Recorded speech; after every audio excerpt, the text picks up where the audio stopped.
السلام عليكم. ازيكم؟ وحشتوني جدا.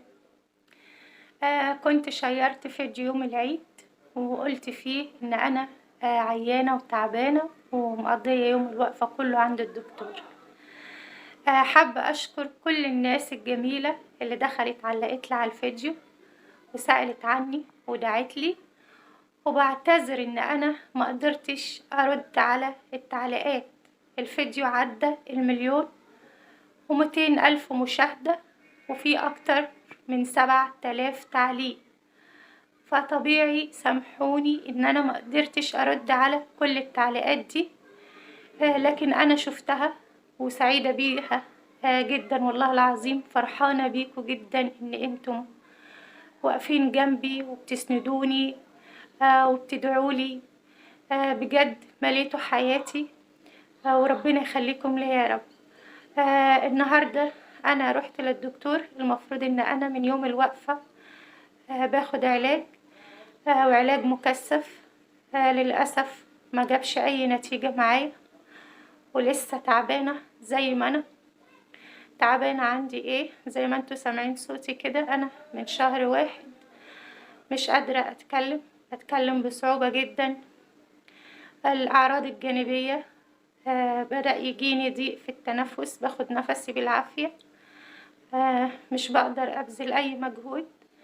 معرفش فيا إيه، معرفش حصل لي إيه. رحت عدت كشف النهاردة، فالدكتور قال لي طالما العلاج اللي انت أخدتيه ما جابش معاكي نتيجة لازم تروحي تعملي أشعة. قال لي هعمل تصوير كامل للحنجرة عشان يشوفوا ايه المشكلة اللي فيها. المفروض ان انا هعمل اشعة. المركز اللي قال لي عليه بيشتغل سبت واثنين فقط لا غير، وموجود في بلد تانية غير البلد اللي انا عايشة فيها. فان شاء الله يوم الاثنين هروح واعمل الاشعة، وان شاء الله خير. سامحوني ان انا مش قادرة اتكلم، معرفش انتوا فاهمين كلامي ولا لا. انا فعلا بتكلم بصعوبة، باخد نفسي بصعوبة، والحمد لله كله خير، وانا راضية بقضاء الله واللي ربنا كاتبه يكون، وسعيدة كمان، مش زعلانة ومش خايفة، وان شاء الله خير.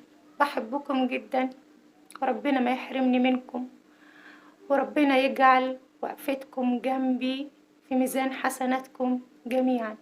ربنا يحفظكم جميعا ويبارك في أعماركم ويخليكم لأولادكم يا رب. مع السلامة.